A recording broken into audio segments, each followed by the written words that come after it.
시청자 여러분 안녕하십니까. 성철스님 열반 30주년을 기념해서 백년불교 문화재단과 불교방송이 공동 기획한 정독 선문정로 공부를 함께하고 있는 동의대학교 강경구 교수입니다.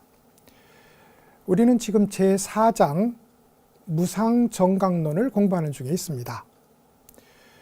불성은 부처님이 그 삶과 가르침을 통해서 직접 증명해서 보여준 것이고, 그래서 이제 우리도 부처님과 같이 실천해서 그 불성을 완전히 드러내는 견성을 하게 되면 부처님이 도달한 무상정각에 우리도 도달하게 된다는 것이 무상정각론 설법의 주제가 됩니다. 지난 시간까지 이제 그래서 정각론의 첫 출발이 견성이 곧 무상정각이라야 되는 이유에 대해서 조금 자세하게 살펴보는 시간을 가졌습니다.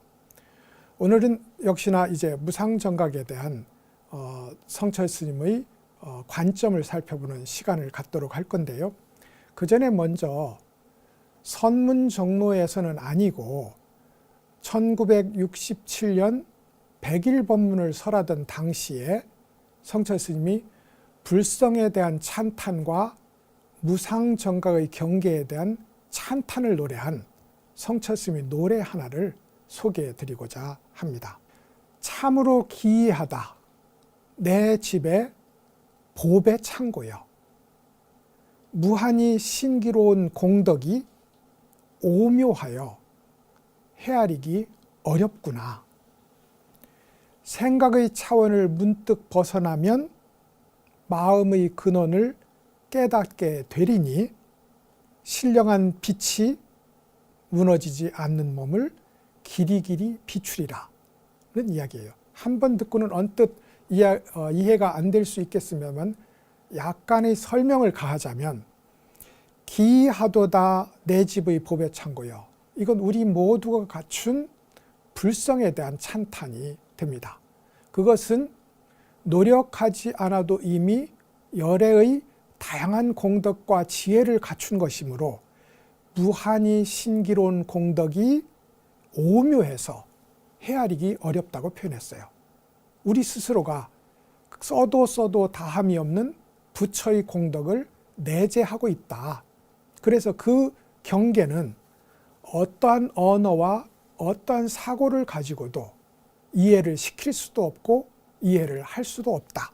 그런 의미에서 헤아리기 어렵다고 표현했어요. 그러면 어떻게 이 불성을 보느냐? 생각의 차원을 벗어나야 된다는 말이죠.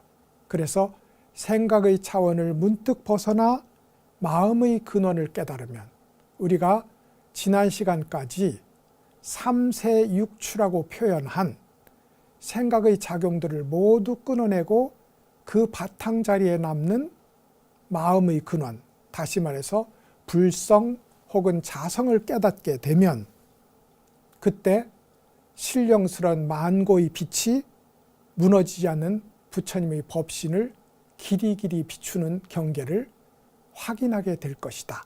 이것을 신령한 빛이 무너지는 몸을 길이길이 비추리라 이렇게 표현을 했어요. 그러니까 이제 성철 스님에게 있어서 불성은 깨달음의 전제이고, 깨닫기 위해서는 생각의 차원을 모두 내려놓는 일이 있어야 되고, 그때 부처의 지혜와 부처의 모습이 몸이 온전하게 우리의 살림살이에 드러나게 된다는 노래가 되겠습니다. 이것이 마침 이 무상정각의 법문에 딱 어울리는 부분이 있어서 제가 한번 간단하게 소개를 해드렸습니다. 오늘 역시 새로운 문장을 하나 읽으면서 성철 스님이 무상정각 법문이 겨냥하는 지향점이 어디에 있는지를 살펴보도록 하겠습니다. 이 모든 중생이 무량한 번뇌에 덮여 있어서 불성을 알지 못한다. 만약 번뇌가 모두 사라지면 그때 분명하고 뚜렷하게 불성을 깨달아 알게 된다. 그것은 마치 저 용사가 밝은 거울 속에서 이마 위의 보배 구슬을 보는 것과 같다. 이랬어요. 모든 중생이 불성을 갖고 있다. 그렇지만 한량없는 번뇌에 덮여 있어서 그것을 알지 못한다. 그래서 필요한 것은 번뇌를 소멸하고 멸진하게 하는 일인데, 그렇게 번뇌가 다 사라지고 나면 본성이 분명하고 뚜렷하게 그대로 드러나게 된다 하는 이야기가 됩니다. 이 이야기는 기본적으로 성철스님이 선문정도뿐만이 아니라 사실은 대부분의 대승경전이 하고 있는 주제의식이라고 할 수 있을 것 같아요. 그러니까 말하자면 선문정론은 요 간단한 한마디 말을 다양한 방식으로 변주해 가면서 끝없이 동어 반복을 하고 있다. 이렇게 말씀드릴 수도 있을 것 같아요. 현대적 글쓰기에 있어서 동어 반복은 문장의 저열함을 표현하는 하나의 중요한 요소가 됩니다. 그런데 불교의 설법 혹은 불교적 말하기에 있어서는 동어 반복만한 효과적인 방법을 찾기 어렵다 하는 것이 이제 불경을 읽는 이들의 실천 속에서 우러나오는 이야기가 됩니다. 말하자면 동어 반복은 불교적 수사법의 대표다.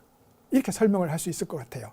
그렇다면 왜 동어 반복이 그렇게 중요한가? 그러니까 우리는 중생의 살림을 살면서 시비선악이라는 나누고 나누는 분별의 살림에 너무나 오래 익숙해져 왔어요. 그러니까 이 익숙해져 온 습관의 힘을 제거하려면 그것을 이길 만큼의 새로운 습관이 필요합니다. 이것을 그래서 선문에서는 익숙한 것은 낯설게 만들고 낯선 것은 익숙하게 만든다고 표현을 해요.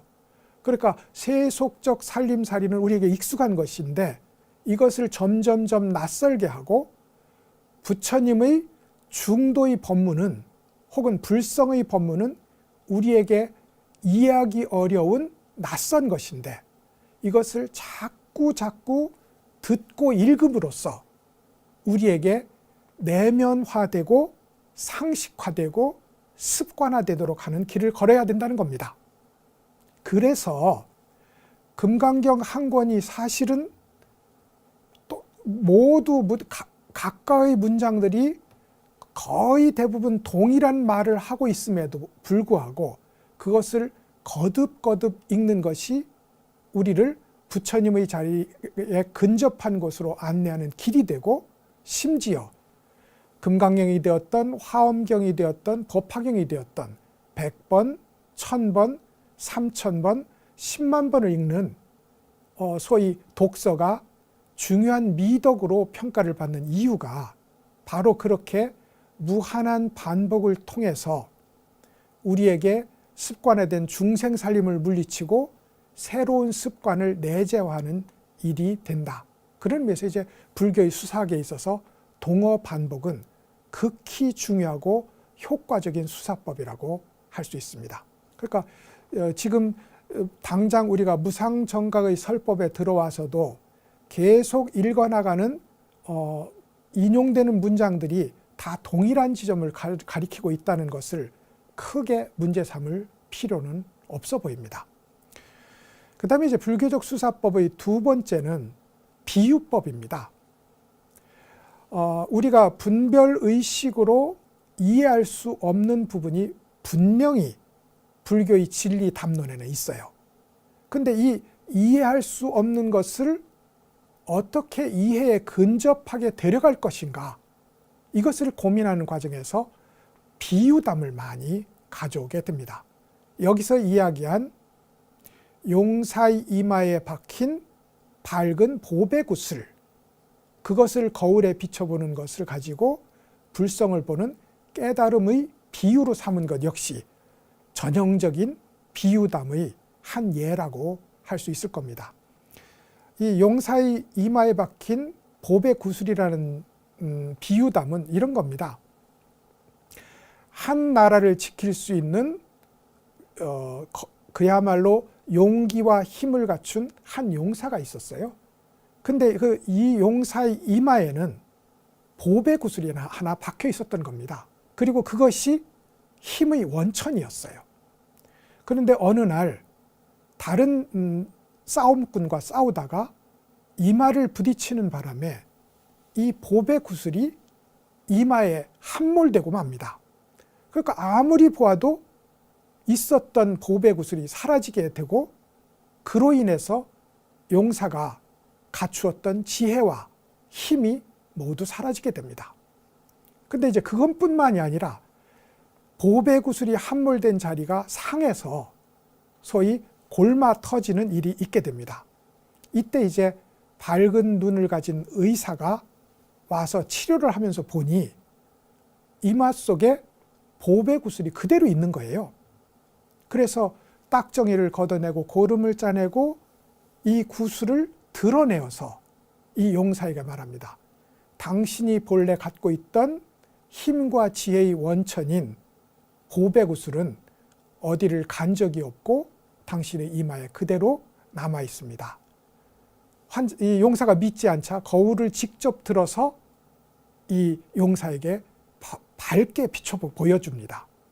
그로 인해서 용사는 자기 이마의 보배 구슬이 사라진 적이 없다는 사실을 알고 본래 지혜와 소위 용맹한 힘을 복구하게 되었다는, 이것이 이제 비유담이고 말할 것도 없이 이마의 보배는 불성을 가리키고 이 이마의 상처를 치료하고 그것을 드러내어 보여주는 것은 부처님과 선지식의 가르침에 해당하고 거울을 밝게 보아서 원래의 힘과 지혜를 회복하게 되었다는 것은 무상정각을 성취했다는 비유가 되는 거예요.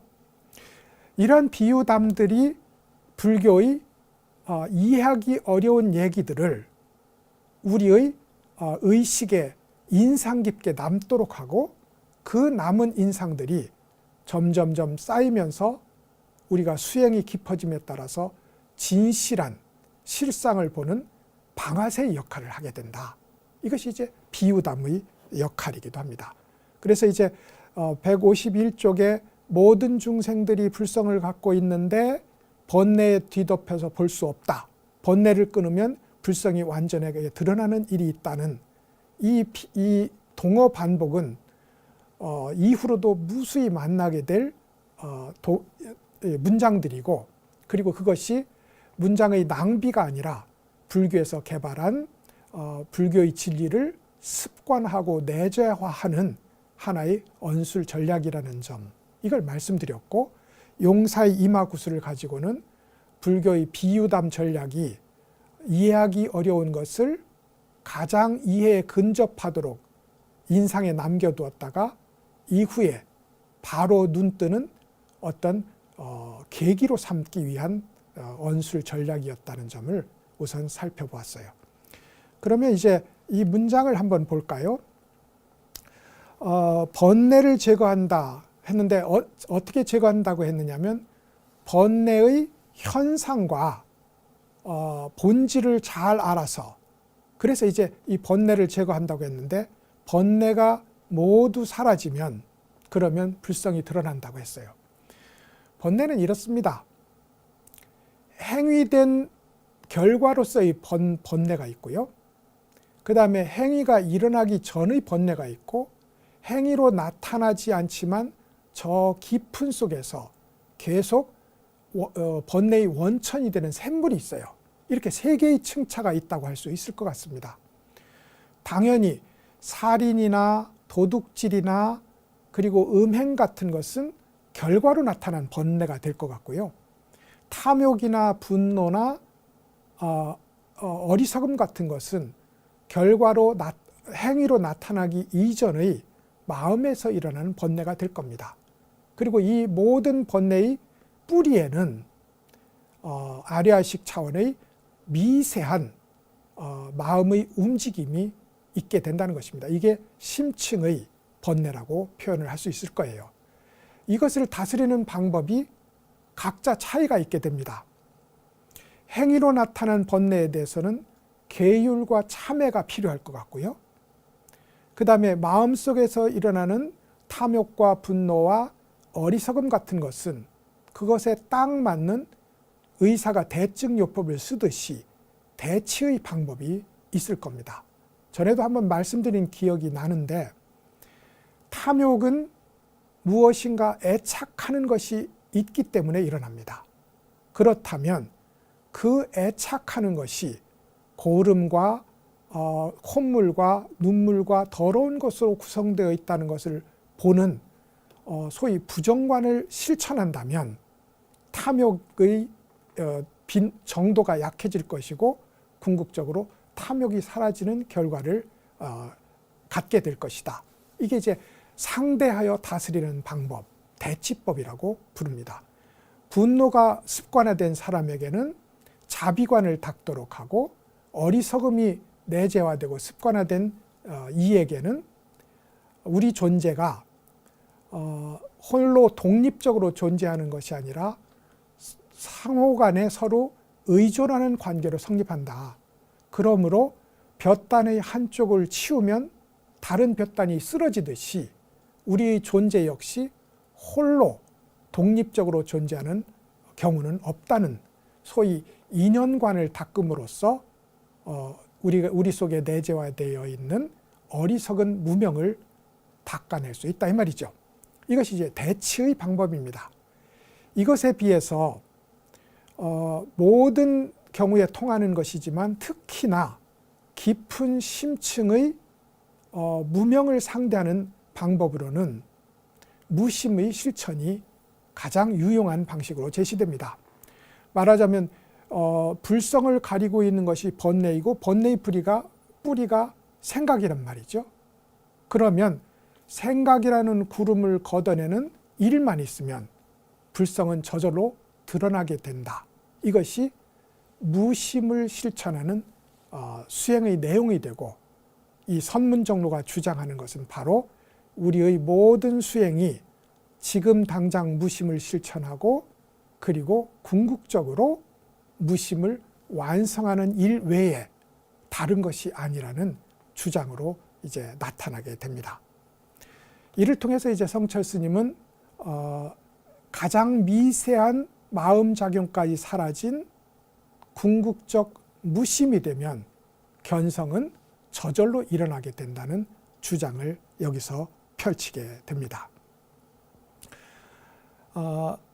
제가 이 문장을 가지고 이제 동어 반복의 불교 수사학과 비유를 애용하는 불교의 언술 전략에 대해서 설명을 드렸는데, 다음의 한 문장을 가지고도 역시나 그러한 비유와 동어 반복이 반복되는 현장을 보실 수 있을 것 같습니다. 역시 단순한 문장이고 154쪽의 문장인데 제가 읽어드리도록 하겠습니다. 열애는 모든 중생들에게 좋은 의사와 같다. 그래서 모든 번뇌의 본질과 현상적 차별을 알아서 그것을 제거하고 끊어내어 열애의 비밀스러운 창고에 있는 청정한 불성을 열어서 보여준다 이랬어요. 역시나 문장을 읽으면 아직 인상적으로 와닿지는 않습니다만, 첫 번째로는 열애는 좋은 의사와 같다. 비유담이죠. 비유죠. 그래서 의사가 병의 증세와 그 이유를, 뿌리를 알아서 그걸 치료하듯이 이 말입니다. 열애도 중생의 병인 번뇌의 다양한 현상들과 그 현상의 밑바닥에 있는 본질을 잘 알아서 그것을 제거하고 드디어 비밀스러운 창고에 숨어있는 불성을 밝게 드러내 보여주는 것이다. 이것이 이제 이 내용이 되겠습니다. 좋은 의사가 하는 일은 두 가지가 될 겁니다. 첫째로는 병의 증세에 맞는 약을 쓰는 일입니다. 이것을 대증요법이라고 하겠지요. 그리고 두 번째로는 우리가 갖추고 있는 본래 건강을 믿고 본래 건강을 회복하는 회복술을 쓸 겁니다. 이것이 치료의 두 내용이 될 거라고요. 그리고 그것을 통해서 상실되었던 조화를 회복하게 되면 우리는 건강하지 않을 수 없다. 이것이 이제 좋은 의사가 우리에게 하는 일이라는 겁니다. 열에도 그와 같아서 이제 중생들이 다양한 번뇌로 인해서 괴로움에 빠지게 되는데 부처님은 열에는 이 다양한 번뇌의 종류와 그 뿌리에 대해서 잘 알아서 그것을 제거하는 방법을 씁니다. 이게 대증요법이었어요. 앞에서 제가 탐진치에 대해서 부정관과 자비관과 인연관을 가지고 그것을 상대하여 다스린다는 예를 든 바도 있는데 바로 치료하는 일에 속합니다.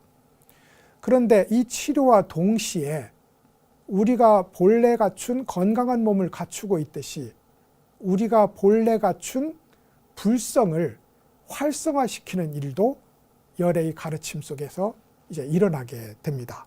그러니까 그것을 소위 우리가 갖추고 있는 본래 부처를 전면적으로 활성화시키기 위해서는 제일 중요하게 진행해야 될 것이 있음과 없음, 영원과 허무라는 서로 반대되는, 이걸 불교에서는 변견이라고 부릅니다만, 서로 반대되는 두 축을 세워놓고 소위 있음에서 없음으로, 없음에서 있음으로 소위 널뛰기를 하는 이 일을 멈춰야 된다.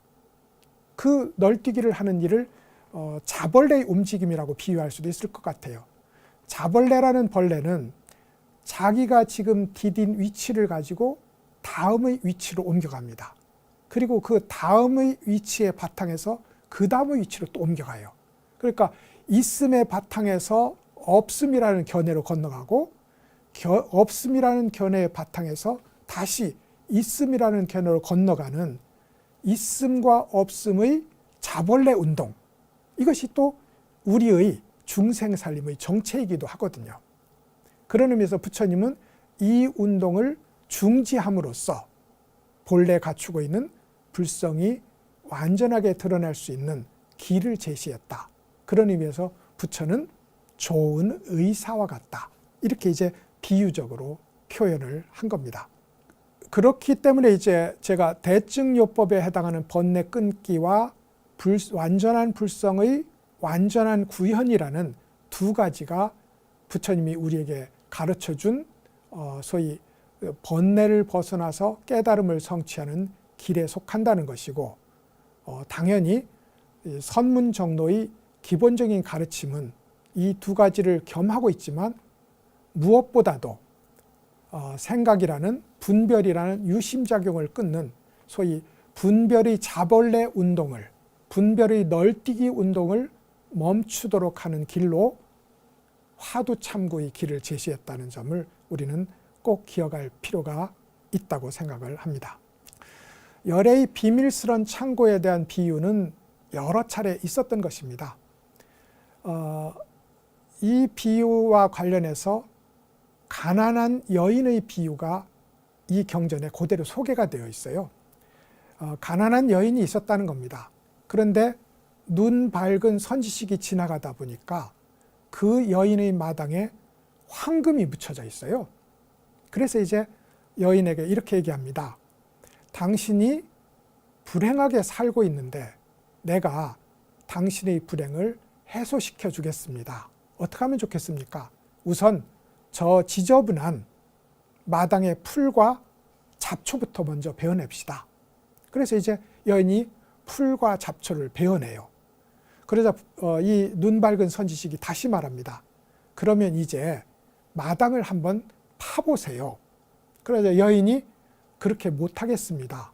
풀 베는 일은 배면 마당이 깨끗해질 것 같아서 제가 베어냈지만 마당은 왜 파괴됩니까? 그러자 그 속에 황금이 들었습니다.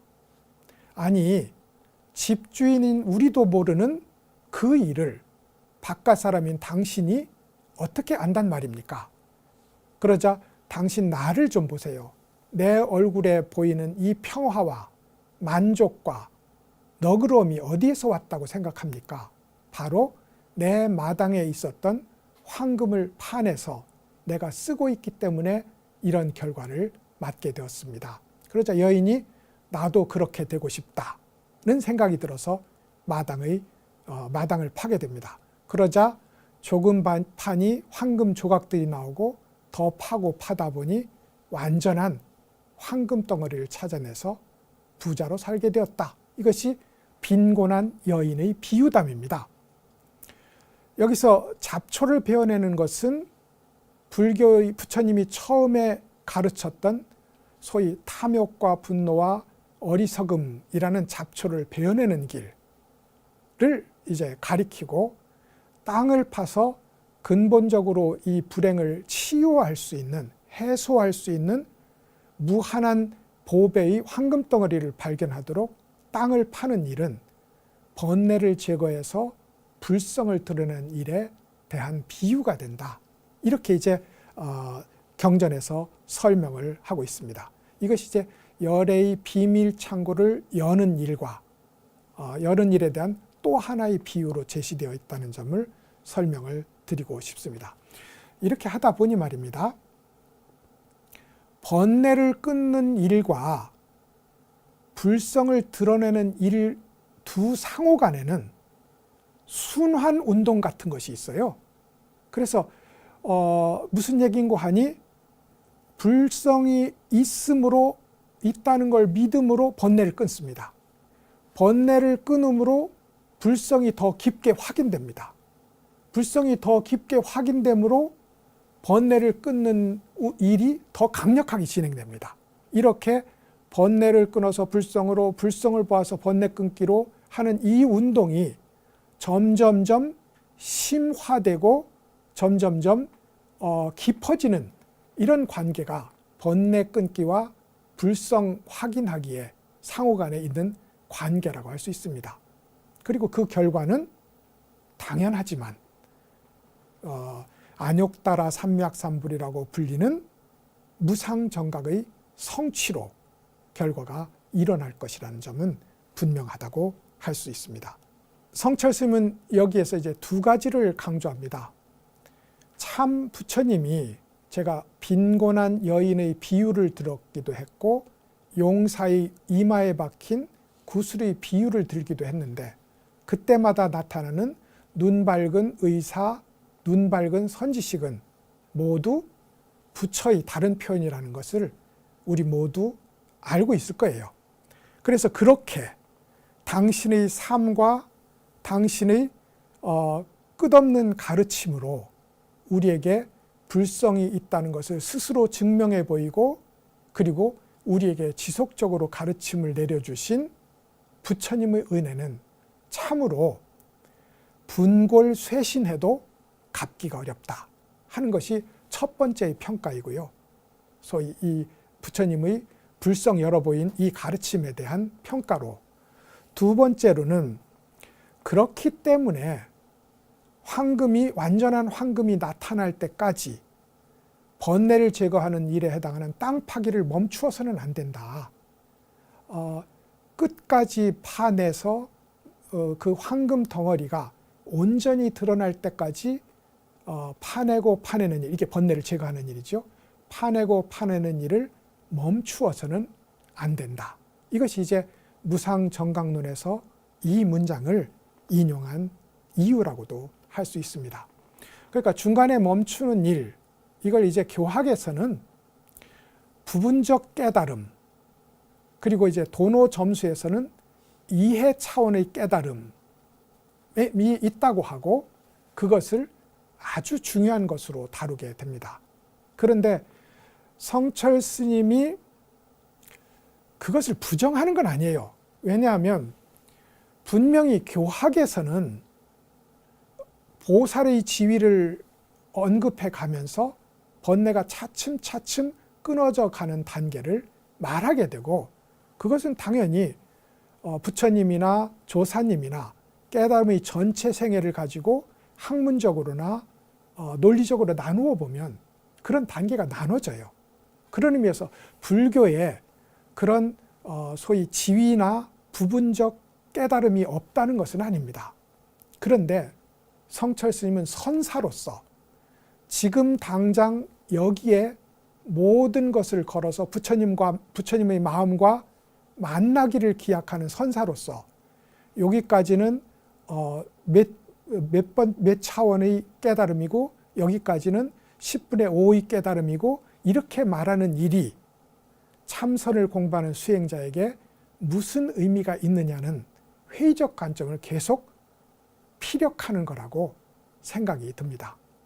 그런 의미에서 이제 부처님 마음을 직접 확인하는 참선 수행자에게는 지위론이든 이해 차원의 깨달음이든 다 잊어버리고 오로지 황금덩어리가 완전히 드러날 때까지 무심을 실천하는 화두참고에 들어가야 된다. 이것이 성철 스님의 기본적인 주장인 겁니다. 그러니까 분증이라고 불리는 부분적 깨달음, 해오라고 불리는 이해적 차원의 깨달음이 없다는 건 아니에요. 그렇지만 그것이 선수행자에게 도움이 되지 않는다 하는 관점을 가졌던 것은 분명해 보입니다. 이와 관련해서 중국의 얘기를 하나 해드릴까 싶어요. 비교적 유명한 얘기인데 위진 남북조 시대에 실제 살았던 인물입니다. 장승요라는 화가가 있었어요. 근데 이 장승요라는 화가가 그림을 너무 잘 그려서 오늘날 남경에 해당하는 금능 땅의 안락사라는 곳에서 이 화가를 초치해서 벽에 용의 그림을 그리게 됩니다. 우리 한국에 솔거가 있었다면 중국에는 장승요가 있어서 정말로 살아 움직이는 듯한 용을 4마리 안락사의 벽에 그려서 대중들에게 공개를 합니다. 근데 용이 공개되는 날 용을 구경하러 가보니 용은 그야말로 살아있는 것처럼 잘 그려져 있는데 눈동자가 없는 거예요. 그래서 이제 사람들이 그 모순을, 문제점을 지적합니다. 눈동자가 없는 용이 어디 있느냐? 그러자 화가가 웃으면서 그렇게 말했다는 거예요. 눈동자를 그리면 용이 날아가 버리게 된다. 그걸 믿을 사람이 없어서 이제 장승요에게 강요를 합니다. 눈동자를 그려라. 그래서 이제 시험 삼아 이 화가가 용의 눈에 눈동자를 그리는 순간 이 한 마리 용이 하늘로 날아가 버렸다는 거예요. 그럼 자 보시죠. 그래서 이제 나머지 3마리 용에는 이제 눈동자를 그리지 않고 남겨놓았다는 거예요. 그러면 안락사의 벽에 남아있는 3마리의 눈동자 없는 용은 진짜 용일까 이 말입니다. 진짜 용은 아닌 거죠. 용을 흉내낸 것이고 아직 눈동자가 없으므로 진짜 용은 아닙니다. 그렇지만 이 3마리의 눈동자 없는 용이 없다면 사람들은 하늘로 날아 올라간 진짜 용을 어떻게 확인하고 어떻게 알아차릴 수 있을까 이 말입니다. 그런 의미에서 눈동자가 없는 벽화의 용도 의미를 갖고, 그리고 눈동자가 그려져서 하늘로 올라간 진짜 용도 의미를 갖는 그런 관계에 있는 거예요. 그러니까 말하자면 경전에서 말하는 단계적 깨달음이라는 것이 우리가 그것을 처음에 깨달음을 이해하는 데 있어서는 눈동자 없는 용이 눈동자가 그려진 하늘로 날아간 용을 이해하는 입구가 되듯이 경전의 가르침은 그만큼의 가치를 갖는 겁니다. 그럼에도 진짜는 눈동자가 있어야지 되는 거죠. 그러니까 참선을 한다는 것은 진짜 용이 되어서 소위 이해할 수 없는 영역에서 완전한 진리의 춤을 추는 일, 그 일을 하자는 것이 참선의 자리이고, 그에 비해서 교학의 자리는 장승효의 벽화에 남아있는 용처럼 우리에게 진리에 가장 근접한 자리를 보여주는 것이다. 그래서 오죽하면 달을 가리키는 손가락이라고 했겠어요. 손가락이 달은 아닌 겁니다. 눈동자 없는 용이 진짜 용은 아니듯이. 그래서 이제 우리가 교학과 선을 완전히 등치할 수도 없고, 그렇다고 해서 교학은 의미 없고 선은 의미 있다든가, 아니면 우리에게 확인되지 않은 선의 불가사의한 세계가 무슨 의미가 있겠느냐라고 선을 부정하는 일은 불교의 본질과 현상에 대한 이해를 소위 협소하게 만드는 일에 속한다. 그런 의미에서 이제 저는 성철 스님의 부분적 깨달음, 이해적 차원의 깨달음에 대한 극단적 평가가 지금 당장 선의 수행을 전제로 한 것이지 불교학적으로 그런 것은 아니라는 점을 분명히 확인을 한번 하고 싶습니다. 제가 거듭 말씀드리지만 이후로도 해석을 해보면 다 동일한 언어예요. 근데 이 동일한 언어를 가지고 우리는 설명할 수 없는 불교의 진리의 습관이 되고 내면적으로 그것을 수용하는 일이 있게 된다. 그런 의미에서 이제 한 가지 하나의 문장을 더 읽어서 그 불교적 언술의 소위 수사학을 한번 살펴보도록 하겠습니다. 155쪽에 있는 문장이고요. 역시 불성은 지어서 만들어내는 법이 아니라 다만 번뇌의 먼지에 가려져 있을 뿐이다. 만약 이것을 끊는 사람이 있다면 바로 불성을 보아 무상대도를 성취하게 된다. 이것입니다. 역시 이제 이쯤 되면 이제 이 명제, 여기에 명제가 3개가 있습니다. 모두가 불성을 갖고 있다. 이게 제1명제이고요. 그렇지만 번뇌가 가려서 그걸 보지 못한다. 이게 제2명제이고요.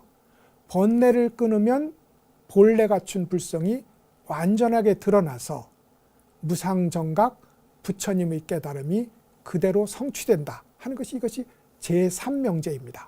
그리고 이것은 사실은 모든 경전의 처음부터 끝까지 하는 말이고, 성철스님은 그래서 이것이야말로 불교의 처음이자 끝이라고 규정을 하기도 합니다. 번뇌를 끊는 일 혹은 불성을 갖추고 있는 일, 그리고 번뇌를 끊어서 불성을 완전히 드러내는 일이라는 이 3가지 명제가 각 경전에 따라서 다양한 방식으로 변주되고 있고, 성철스님의 선문 정로에도 각 장이 그것의 변주로 이루어져 있다. 이렇게 이제 설명을 드릴 수 있을 것 같습니다. 근데 이제 번뇌를 끊으면 어떻게 되느냐? 번뇌가 완전히 사라져서 불성이 드러난다고 하는데, 그러면 어떤 일이 일어나느냐? 이건 궁금할 거잖아요. 백졸 스님이라는 스님이 있어요. 근데 이 스님이 출가하기 전에 성철 스님에게 여쭤봤다는 겁니다. 스님, 깨닫고 나면 어떻습니까?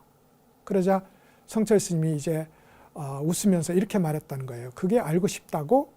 깨달으면 말이지, 마치 100촉짜리 전등을 켜놓은 것처럼 마냥 환하다. 이렇게 깨달음의 경계를 표현했던 거예요. 굉장히 친절하지만 제가 보기에는 번뇌라는 구름장이 사라진 이 자리는 일상생활을 하거나 꿈을 꾸거나 꿈이 없는 잠 속에 있거나 간에 한결같이 100촉짜리 전등이 켜진 것처럼 마냥 환한 경계가 성철스님에게 구현되어 있었다라고 믿어야 되는 것이고, 그것을 이제 성철스님은 무상정각의 한 뚜렷한 특징으로 지목을 했습니다. 한문으로는 이걸 안과 밖이 철저하게 밝다는 의미에서 무상정각이라고 표현했고, 본지풍광이라는 책에서는 이것을 이렇게 표현했어요. 모든 코끼리가 상아를 갖고 있다. 그런데 어떤 코끼리가 천지를 뒤흔드는 천둥 소리에 놀라면 그 코끼리의 상아에 꽃무늬가 들어가게 된다. 이게 무슨 말인고 하니 그 상아는 거의 귀중한 보물로 다뤄지잖아요. 그런데 값이 나가는 진짜 보물은 그냥 매끈한 상아가 아니라 상아에 화려한 꽃무늬가 들어가 있는 그런 상아가 진짜 상아라는 겁니다. 코끼리가 천둥에 놀랄 때 그 존재가 쪼개지는 느낌이 뿔 속에 들어가서 꽃무늬를 형성했다. 이렇게 이야기를 한단 말입니다. 이것이 이제 상아는 당연히 불성이겠죠. 모두가 상아라는 불성을 갖고 있지만 다 꽃무늬가 새겨진 보물을 만들 수는 없다. 번뇌가 모두 사라지고 부처님 말씀을 듣고 수행을 하는 천둥 치는 장면이 있어야, 그러니까 부처님의 설법을 듣는 일도 천둥 소리를 듣는 일이고, 그래서 부처님의 설법을 천둥 소리라고 부르거든요. 뇌음이라고 불러요. 부처님의 설법을. 천둥 소리를 듣는 일이고 부처님의 설법에 따라서 수행을 하는 일도 스스로 만드는 천둥 소리를 듣는 일이다. 그렇게 천둥 소리를 들어야 비로소 보물로 완성되는 상아가 있게 된다. 말하자면 무상정각을 성취하는 부처의 자리에 나아가게 된다. 그때 백촉짜리 전등이 켜진 것처럼 마냥 환한 경계에서 이 세상을 자유롭게 사는 일이 있게 된다.